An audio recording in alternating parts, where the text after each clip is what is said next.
Bem, para mim foi assustador a vários níveis, porque nunca, em todo o tempo que venho a Londres Sammy Davis Jr.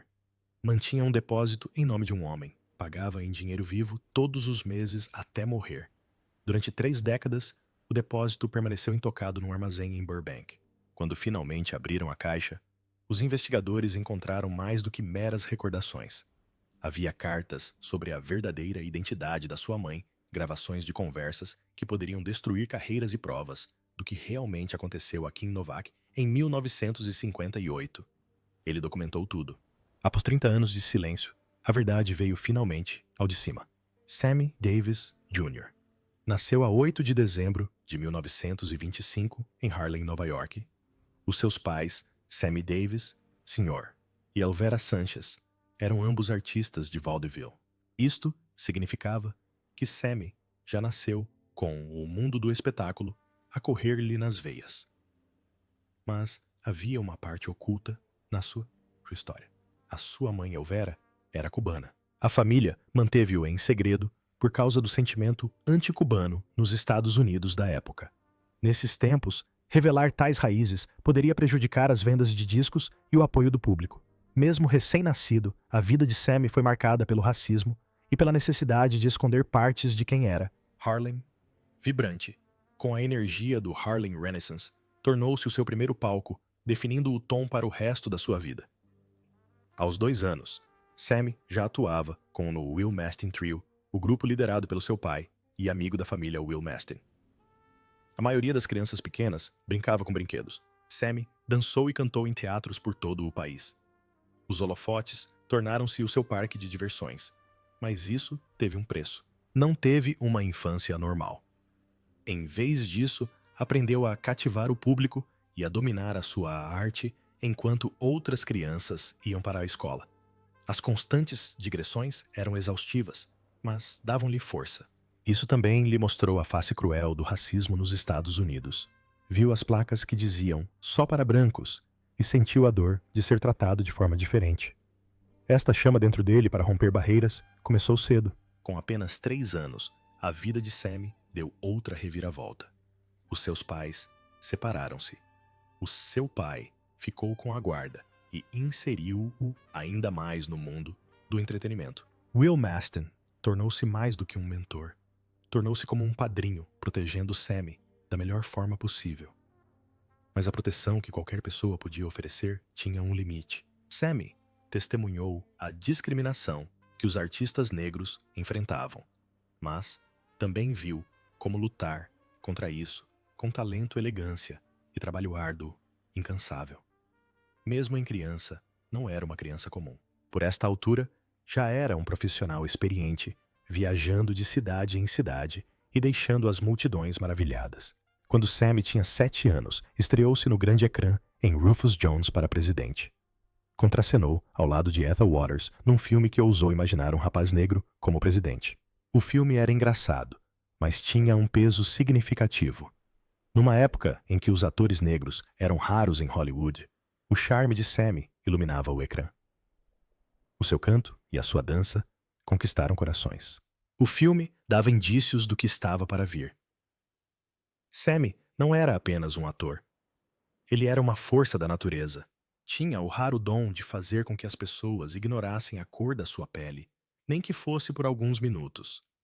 Mas a vida nos palcos exigia sacrifícios. O Sammy nunca foi à escola, como as outras crianças. Não havia carteiras, nem quadros negros, nem sinos de escola para ele. A sua aprendizagem vinha da estrada, dos livros que encontrava das pessoas que conhecia, dos palcos que possuía. Aprendeu sozinho línguas, instrumentos e competências que nenhuma sala de aula lhe poderia oferecer. A sua sede de conhecimento era tão grande quanto a sua vontade de se destacar. Provou que a grandeza nem sempre vem da escola. Ela pode vir da paixão da garra e de uma mente que nunca para de querer aprender. Em 1943 tudo mudou. Aos 18 anos, com 1,68 metros de altura e 54 kg, Sammy foi convocado para o exército dos Elsie, deixou a segurança dos palcos e entrou num mundo muito mais cruel. Juntou-se a uma das primeiras unidades integradas, mas a promessa de união era mentira. O exército estava repleto de racismo. O primeiro soldado que conheceu insultou-o com um termo pejorativo. A dura realidade atingiu-o em cheio. O seu talento não valia nada em uniforme. Lutava para sobreviver, enfrentando lutas e ódio quase todos os dias. O exército deveria formar homens. Para Sammy, destruiu a sua inocência. Os abusos que sofreu foram chocantes. Certa vez, os soldados brancos raptaram-no e pintaram-no de branco da cabeça aos pés, troçando de tudo o que era. Noutra ocasião, enganaram-no para que bebesse cerveja misturada com urina. Algumas noites urinaram nele. O seu nariz foi partido 3 vezes e não pararam por aí. Humilharam-no, forçando-o a atuar, rabiscando insultos na sua testa antes de o empurrarem para o palco. A crueldade era interminável, planeada para o destruir. Certa noite, os soldados amarraram-no a uma árvore sob o frio congelante. Ficou ali, indefeso, como tantas outras vítimas do terror racial antes dele. O frio penetrava-lhe na pele, mas a dor era mais profunda. Era uma mensagem. Não importa para onde vá, não importa o que conquiste, lembre-se do seu lugar. O exército não o protegeu. Ele ignorou o que aconteceu. Aquela noite ficou marcada, para sempre na sua memória, uma cicatriz no corpo e no coração. E piorou. Num ataque brutal, um grupo de soldados espancou-o tão violentamente que passou 3 dias no hospital. O espancamento não foi aleatório. Foi um castigo, mas ninguém foi responsabilizado. O exército, que deveria unir os americanos, deixou o ódio alastrar. Sammy jazia naquela cama de hospital, percebendo que tinha de sobreviver com as suas próprias forças. A dor levou-o a lugares sombrios. Pensou em acabar com tudo, com o peso do ódio, com a crueldade, sem fim. Quase o destruiu, mas algo o impediu.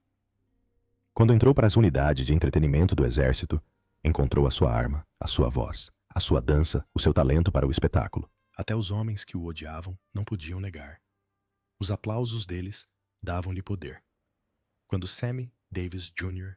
regressou do serviço militar em 1951, estava pronto para conquistar o mundo. Tinha lutado pelo seu país e agora queria lutar pelo seu lugar no mundo do entretenimento. Esta oportunidade surgiu no Kiros, a discoteca mais glamourosa do Sunset Boulevard. Estávamos em março de 1951. Sammy, como parte do Will Mastin Trio, fez a abertura do concerto de Janis Paige.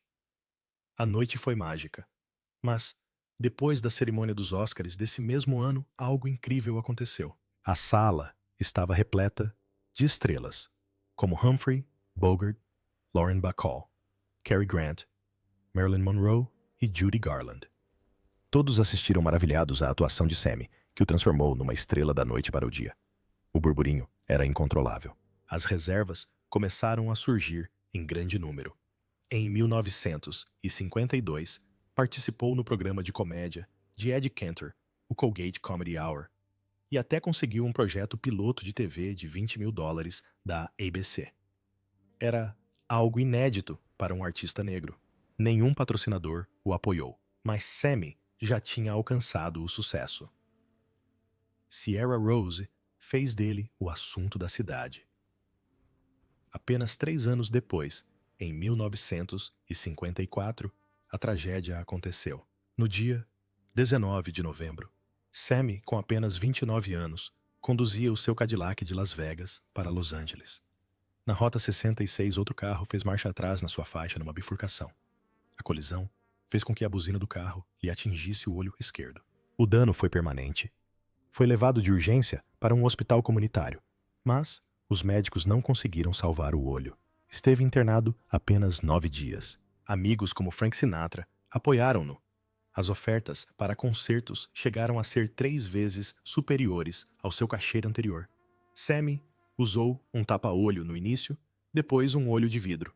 Brincou, chamando-se de um negro zarolho que era judeu. Muitos pensaram que a sua carreira tinha acabado. Mas 8 semanas depois, estava de volta ao palco do Sierra Rose, deslumbrando mais uma vez a nata de Hollywood. Aquele acidente mudou a vida de Sammy de outra forma. Em 1960, converteu-se ao judaísmo.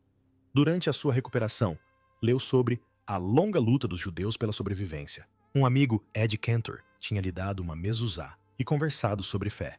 Sammy sentiu-se ligado.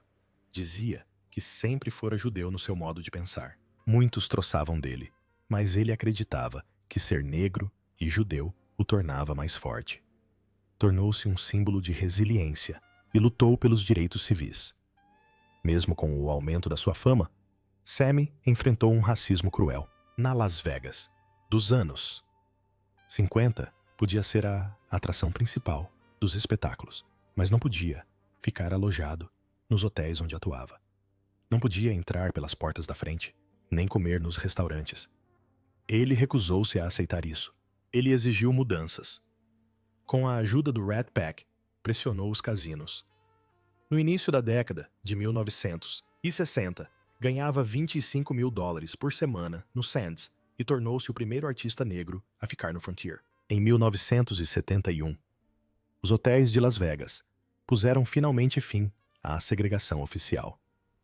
O Sammy ajudou a tornar isso possível.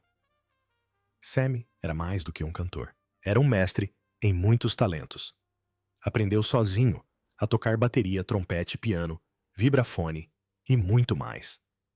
Conseguia imitar vozes, fazer imitações, contar piadas, dançar e até fazer truques com armas. Os seus espetáculos eram repletos de surpresas. Ganhou o apelido de Mr. Show Business, porque mais ninguém conseguia fazer tudo. Em 1956, Sammy conquistou a Broadway. O musical Mr. Wonderful estreou a 22 de março. O espetáculo foi escrito especialmente para ele, algo quase inédito para uma estrela negra naquela época. Os críticos detestaram-no. O New York Times classificou o espetáculo como barulhento e medíocre, mas o charme de Sammy conquistou o público. O espetáculo teve 383 apresentações e recuperou o seu custo de $225 mil. Ele até transformou cada apresentação em algo novo, misturando elementos do seu número de discoteca. O seu pai e o seu tio juntaram-se a ele no palco. A jovem Chita Rivera também fazia parte do elenco. Fora dos palcos, Sammy dava festas extravagantes e teve romances de grande impacto.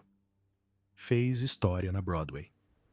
Em 1964, Sammy voltou a fazer história com Golden Boy. Estreou a 20 de outubro. Interpretava um pugilista negro apaixonado por uma mulher branca. Quando a beijou em palco, causou indignação. Seguiram-se ameaças de bomba e de morte. Mas Sammy manteve-se firme. A sua atuação valeu-lhe uma indicação ao Tony. Durante este período, marchou também com Martin Luther King Jr. em Selma. Sammy arriscou tudo por aquilo em que acreditava. O seu programa obrigava o público a encarar verdades difíceis. Sammy não parou nos palcos. Em 1958, protagonizou Ana Lucasta. A peça tinha um elenco totalmente negro e abordava temas difíceis. Em 1959, brilhou no ecrã em Porgy and Bess com Sidney Poitier e Dorothy Dandridge. Em 1969, destacou-se em Sweet Charity, de Bob Fosse. Integrou ainda o Rat Pack em 11 Homens e Um Segredo em 1960 e em Robin and the Seven Hoods em 1964. Sammy abriu portas aos atores negros em Hollywood. Na televisão, o Sammy estava em todo o lado. Apareceu no The Ed Sullivan Show, no The Tonight Show e em muitos outros programas. Em 1966, lançou o programa The Sammy Davis Jr. Show, na NBC. Foi um dos primeiros artistas negros a protagonizar um programa de variedades em horário nobre numa grande emissora. Grandes estrelas como Elizabeth Taylor e Richard Burton juntaram-se a ele. Trabalhou mais do que qualquer outra pessoa, dando dezenas de entrevistas por semana para promover o programa. O seu sucesso ajudou outros artistas negros a encontrar o seu espaço na TV. A amizade entre Frank Sinatra e Sammy Davis Jr. começou em 1941. Sammy tinha apenas 15 anos. Atuou com o Will Mastin Trio em Detroit. Frank tinha 26 anos e estava em digressão com a orquestra de Tommy Dorsey. No momento em que Frank viu Sammy em palco, soube que estava a presenciar algo especial. Ao longo da década seguinte, Frank continuou a encontrar formas de ajudar Sammy. Em 1947, Frank garantiu que o Will Mastin Trio lhe abrisse o espetáculo no Capitol Theater, em Nova York. Aquele momento deu a Sammy uma grande oportunidade e mudou a sua vida para sempre. Frank não se limitou a abrir portas. Defendeu Sammy quando realmente importava. Em 1950, Sammy foi barrado na Copacabana, em Nova York, por causa da sua raça. Frank ficou furioso e exigiu que Sammy regressasse na noite seguinte. Desta vez, Sammy foi bem recebido. Frank não se ficou por aí. Fez questão de entrar com Sammy, sentar-se à mesma mesa e recusar concertos em clubes que não o tratassem como um igual. Numa época em que os artistas negros eram obrigados a utilizar entradas e hotéis separados, as ações de Frank foram ousadas e perigosas. Quando Sammy quase morreu num acidente de viação em 1954 e perdeu o olho esquerdo, Frank interveio novamente, pagou as contas do hospital e levou Sammy para Palm Springs para recuperar. Frank não lhe deu espaço para a autocomiseração. Disse a Sammy para voltar ao palco ou arriscar perder tudo. Em poucas semanas, Sammy estava de volta perante o público. A sua coragem tornou-se lendária. Sammy admirava tanto Frank que tentou copiar o seu estilo. Até mesmo o caracol no cabelo. A sua amizade mostrou ao mundo o que era a verdadeira lealdade. Deu a Sammy a força necessária para entrar no círculo íntimo de Hollywood. Em 1960, o mundo viu esta amizade brilhar no grande ecrã. Ocean's 11 estreou em Las Vegas. No passado, dia 3 de agosto. O filme é protagonizado por Frank Sinatra, Dean Martin, Sammy Davis Jr., Joey Bishop e Peter Lawford. Interpretam veteranos da Segunda Guerra Mundial que planeiam um assalto gigantesco. Nos bastidores, o Rat Pack filmava cenas à noite e atuava ao vivo no Sands e noutros clubes até ao amanhecer. Sammy interpretou Josh Howard, uma peça fundamental do projeto. O filme arrecadou 5,5 milhões de dólares nas bilheteiras, o equivalente a cerca de 55 milhões de dólares em valores atuais. Aquela cena final do Rat Pack a passar em frente a um letreiro de cassino com os seus nomes tornou-se uma imagem icônica. Sammy já não era um coadjuvante. Era uma das estrelas. No final da década de 1950, Sammy chegava a ganhar 25 mil dólares por semana em Las Vegas. Mas mesmo enchendo teatros, não podia ficar nos hotéis onde se apresentava. A segregação obrigava-o a ficar a quilômetros de distância na zona oeste da cidade. Sammy não se deixou abater. Tornou-se o primeiro artista negro a receber alojamento e alimentação gratuitos no Frontier. Ajudou a quebrar a barreira racial em Las Vegas. Persistiu apoiando os protestos pelos direitos civis e comprando uma participação no Tropicana. Quando Nevada aprovou uma lei em 1971 que pôs fim à discriminação nos hotéis, foi em parte graças a Sammy. Quando morreu em 1990, Las Vegas apagou as suas luzes por um instante. A cidade, que outrora o rejeitara, honrava-o agora como um rei. Sammy também deixou a sua marca no cinema, depois de 11 Homens e um Segredo. Protagonizou Sargentos 3 em 1962 com o Rat Pack. O filme arrecadou 4,3 milhões de dólares. Sammy chegou a usar um chapéu emprestado por John Wayne. Em 1964, protagonizou Robin e os Sete Capuzes. O filme misturava música comédia e drama de gangsters. Sammy interpretou Will, mostrando-se à altura de Frank Dean e Bing Crosby. Estes filmes não eram apenas divertidos. Mostraram que Sammy era uma estrela por mérito próprio. Ajudou a mudar a forma como Hollywood via os artistas negros. Mas a vida de Sammy não se resumia apenas à fama. Em 1957, apaixonou-se por Kim Novak. Era uma das maiores estrelas de Hollywood. Conheceram-se no programa de rádio The Steve Allen Show. Logo, começaram a passar as férias juntos, chegando mesmo a conhecer as famílias um do outro. Mas as relações interraciais eram perigosas naquela época. Apenas 4% dos americanos os aprovavam. O linchamento de Emmett Till ainda estava fresco na memória das pessoas. Sammy e Kim tentaram manter tudo em segredo. Sammy escondia-se debaixo de cobertores em carros. Conheceram-se em uma casa de praia em Malibu. Mas, em janeiro de 1958, uma coluna de mexericos afirmava falsamente que estavam noivos. A notícia espalhou-se como fogo em palha seca. Os estúdios entraram em pânico. A máfia envolveu-se. Sammy foi raptado por mafiosos ligados à Columbia Pictures. Disseram-lhe para terminar a relação com Kim ou perder o olho que lhe restava. Ou pior até, o chefe da máfia, Sam Giancana, disse que não podia proteger Sammy em Hollywood. O Sammy estava apavorado. A 7 de janeiro de 1958, terminou com Kim. Ele não queria. Ele não teve escolha. Dias depois, a 10 de janeiro, casou com Lorraine White, uma cantora negra. Foi uma farsa para agradar a máfia e a imprensa. Chegou a pagar-lhe até $25 mil. Nessa noite, estava tão transtornado que tentou estrangulá-la. Mais tarde, o seu assistente encontrou-o sozinho com uma arma. O casamento terminou em abril. A história de amor de Sammy com Kim custou-lhe quase tudo. Mostrou o quão perigoso era desafiar as regras raciais na América dos anos 50.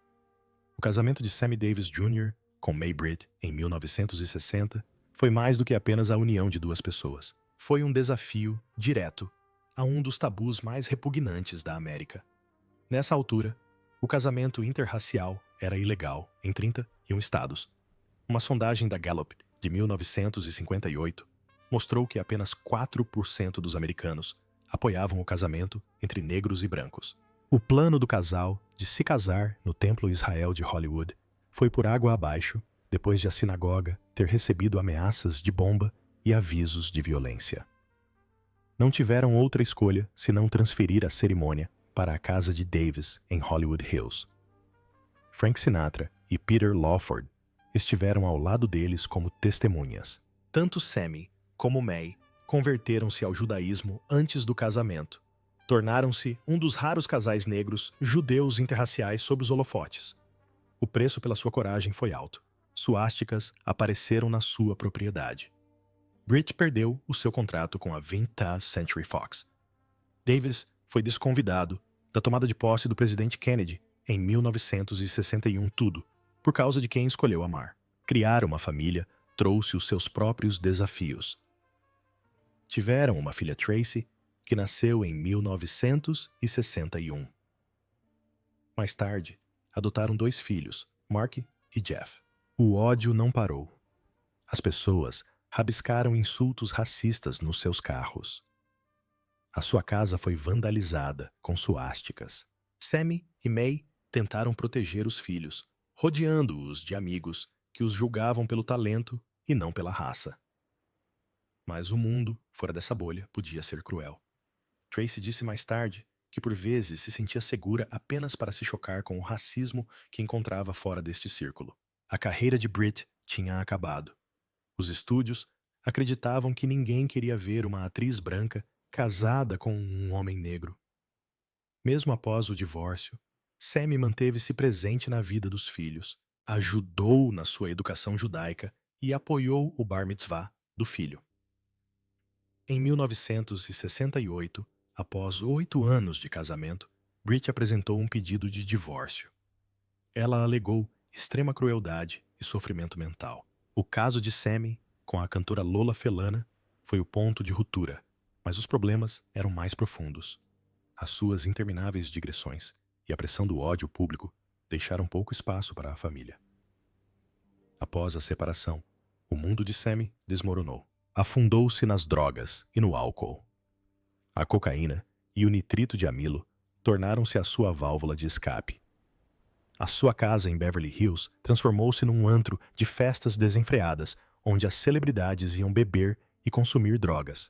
No palco brilhava. Fora dele, estava frequentemente bêbado, drogado e fora de controle. O abismo entre a sua fama e a sua infelicidade pessoal só aumentava. Em 1970, Sammy casou com a bailarina Altavise Gore. O reverendo Jesse Jackson oficiou a cerimônia. Adotaram um filho Manny em 1989, apenas um ano antes da morte de Sammy. Altavise proporcionou-lhe alguma estabilidade, mas a sua vida estava longe de ser tranquila. A sua mansão tornou-se infame pelas festas selvagens. Corriam boatos sobre troca de casais e orgias. Durante todo este período, Altavise permaneceu ao lado de Sammy, enquanto este lutava contra o vício e, mais tarde, contra um cancro na garganta. Após a sua morte, em 1990, ela ficou com mais de 7 milhões de dólares em dívidas fiscais. Ela perdeu a casa e a maior parte dos seus pertences. Ela lutou contra o seu próprio problema com a bebida e enfrentou a pobreza, um triste contraste com o glamour de outrora. Mesmo assim, ela lutou para manter viva a memória de Sammy, organizando homenagens e trabalhos de caridade. O vício de Sammy no jogo contribuiu para a sua ruína financeira. Ganhou cerca de 50 milhões de dólares na sua carreira. Em algumas ocasiões, chegou a faturar 185 mil dólares por noite, mas morreu a dever mais de 7 milhões de dólares ao fisco. Era capaz de gastar 40 mil dólares numa única noite nas mesas de jogo. Ao contrário de Sinatra, cujas dívidas eram frequentemente perdoadas, Sammy teve de suportar os seus prejuízos. Maus negócios e esquemas fiscais obscuros agravaram os seus problemas. A sua generosidade também teve a sua quota parte de culpa. Sustentou muitas pessoas e gastou muito além das suas possibilidades. Em junho de 1972, atingiu o topo das tabelas musicais pela primeira e única vez. A sua versão de The Candyman chegou ao primeiro lugar da Billboard Hot 100. A canção vendeu mais de 2 milhões de cópias e valeu-lhe um disco de ouro. Isto foi surpreendente uma vez que Sammy odiou a canção a princípio. Mas a sua melodia cativante e o seu charme conquistaram uma nova geração de fãs. I've Gotta Be Me tornou-se o seu hino. Lançada em 1968, a mensagem da canção sobre viver plenamente e ser autêntico refletia a luta de Sammy pela sua identidade. Enfrentou racismo e preconceito religioso e chegou a perder o olho esquerdo num acidente de viação em 1954. Mas nunca deixou que essas coisas o abalassem. Frequentemente, terminava os concertos com a música, transformando cada atuação numa declaração de desafio e esperança. Las Vegas tornou-se o seu reino. No final da década de 1960, chegou a ganhar até 25 mil dólares por semana. Ajudou a mudar os costumes racistas da cidade ao exigir igualdade de tratamento. Os seus espetáculos eram misturas deslumbrantes de música, dança, imitações e comédia. O seu sucesso ajudou a transformar Las Vegas na capital do entretenimento em que se tornou. O seu rosto ainda aparece nas paredes dos casinos e em outdoors, uma homenagem duradoura. Na televisão, Sammy também quebrou barreiras. Nas décadas de 1960 e 1970, brilhou em programas como The Ed Sullivan Show e The Tonight Show. A sua própria série, de 1966, fez história como um dos primeiros programas de variedades de uma grande estação, apresentado por uma estrela negra. Cantava, dançava, fazia piadas e imitava com facilidade, conquistando milhões de corações. Mas o lado negro da sua vida nunca esteve muito distante. O seu uso de drogas e álcool agravou-se durante os seus anos de exploração do ocultismo. Os amigos descreveram noites de cocaína, bebedeiras intermináveis e excessos desenfreados. O próprio Sammy admitiu que queria experimentar de tudo, mas isso deixou-o exausto. O seu casamento com May desmoronou-se sob o peso do vício e da traição. Tornou-se imprevisível, chegando a terminar um concerto depois de apenas uma música. Embora tenha abandonado a cocaína, posteriormente, a luta contra o álcool manteve-se. Quanto mais se aprofundava nos seus vícios, mais difícil se tornava controlar os seus demônios. E nesses anos, o grande senhor do show business parecia correr o risco de perder tudo. Em 1987, os fãs de todo o mundo vibraram quando Sammy Davis Jr. decidiu reunir-se com Frank Sinatra e Dean Martin. Era um sonho antigo. E agora, a digressão de despedida iria finalmente acontecer. Inicialmente, foi chamada de Tour Internacional de Despedida. Mais tarde, quando Liza Minnelli se juntou ao grupo, o evento ficou conhecido como o maior de todos. Esta digressão foi maior do que qualquer coisa que o Rat Pack já tivesse feito. Já não tocavam em pequenos clubes noturnos. Actuavam em enormes arenas com capacidade para entre 10 mil e 25 mil pessoas. Foi uma jogada ousada, nunca antes vista. O primeiro concerto teve lugar no Oakland Coliseum, a 13 de março de 1988. No início parecia magia, mas depressa começaram a aparecer as dificuldades. Dean Martin já tinha 70 anos, e as viagens constantes e as festas até altas horas da noite eram demais para ele. Depois de apenas 5 atuações, desistiu alegando um problema renal. A digressão teve de ser interrompida, mas Sinatra e Davis não desistiram. Trouxeram Minnelli e o espetáculo continuou. Terminaram a etapa americana em Miami, em janeiro de 1989. De seguida, levaram o seu espetáculo ao Japão, Austrália e Europa. A digressão terminou finalmente em maio de 1989. A verdadeira batalha começou em agosto de 1989. O Sammy começou a perder o paladar. Doía-lhe a garganta o tempo todo. Os médicos logo lhe deram a notícia devastadora: cancro na garganta. Todos aqueles anos, a fumar até 4 maços por dia, levaram-no até ali. O Sammy tinha uma escolha. Podia deixar que os cirurgiões lhe retirassem a laringe para lhe salvar a vida, ou podia tentar a radioterapia para continuar a cantar. Ele escolheu a sua própria voz. Passou por 8 semanas brutais de tratamento. No início, pareceu resultar. O tumor diminuiu. Sammy chegou a voltar aos palcos algumas vezes, mas no início de 1990, o cancro tinha regressado e espalhado rapidamente. A cirurgia já não era uma opção. Sammy mal conseguia sussurrar e o seu peso desceu para cerca de 27 quilos. A doença roubou-lhe a força, a voz e, por fim, a vida. A 16 de maio de 1990, aos 64 anos, Sammy Davis Jr. faleceu, o seu dom para o mundo silenciado pelo próprio vício que alimentava as suas longas noites e as suas intermináveis atuações. Mas a tristeza não se ficou por aqui. Quando Sammy morreu na sua casa, em Beverly Hills, a verdade sobre as suas finanças veio ao de cima. Apesar de ter ganho milhões, ao longo de 6 décadas, devia mais de 5 milhões de dólares em impostos. Com as coimas e os juros, esta dívida tinha crescido para 7 milhões de dólares, o que equivaleria a cerca de 13 milhões de dólares hoje. O seu patrimônio estava avaliado em cerca de 4 milhões de dólares, mas a Receita Federal confiscou tudo para pagar o que devia. A sua mulher Altavis ficou para trás com todas as consequências. Como tinha assinado, a declaração de rendimentos do casal partilhava agora a dívida. Ela teve de vender a mansão de 1.022 metros quadrados por 2,7 milhões de dólares, mas a maior parte do valor foi usado para pagar a hipoteca. As dívidas não se ficaram por aqui. Sammy devia ainda $2.000 por smokings, 30 mil e 500 dólares por compras de supermercado e 118 mil dólares de uma hipoteca de um centro comercial.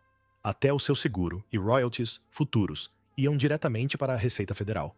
A Altavis travou batalhas judiciais durante anos. Em 1997, fez um acordo com o fisco, mas perdeu quase tudo no processo. O mundo assistiu chocado ao declínio de uma das suas estrelas mais brilhantes, não só em termos de saúde, mas também de fortuna. A dor aprofundou-se com o leilão que se seguiu.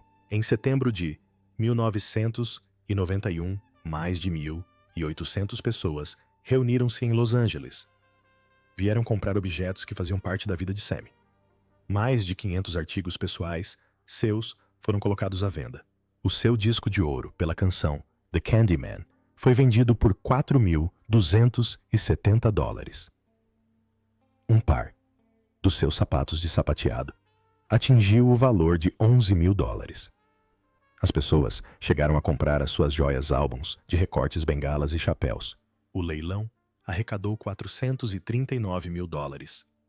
Mal cobriu a dívida fiscal de $7 milhões. Altavise chorou ao ver os tesouros do marido abandonarem as suas mãos. Para piorar a situação, alguns pertences de Sammy já tinham desaparecido. A lista de itens desaparecidos incluía 185 peças de joalharia e até uma pintura de Andy Warhol. Depois aconteceu uma reviravolta que ninguém esperava.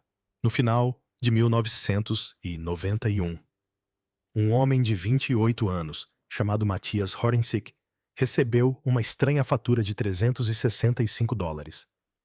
Era referente a um depósito que nunca tinha alugado. O seu documento de identidade havia sido roubado. A empresa de armazenamento, a Self Storage, em Burbank, investigou o caso e descobriu que a unidade tinha sido alugada com informações falsas, temendo que pudesse estar a esconder algo perigoso. O gerente chamou a polícia. Quando abriram o armário, encontraram algo chocante. Lá dentro estavam os tesouros pessoais de Sammy Davis Jr. Havia um trompete, um gira-discos antigo, uma jukebox com a música The Candyman, roupas, documentos e fotografias. Alguém tinha alugado aquele apartamento apenas 2 semanas após o leilão, tentando esconder os artigos. A polícia descobriu que um funcionário da Altavise tinha ajudado a esconder os artigos. Disse que a Receita Federal estava atrás de tudo e que estava a tentar salvar o que restava. Usaram documentos de identidade roubados e pagaram em dinheiro. Se tivessem continuado a pagar, ninguém teria tido conhecimento.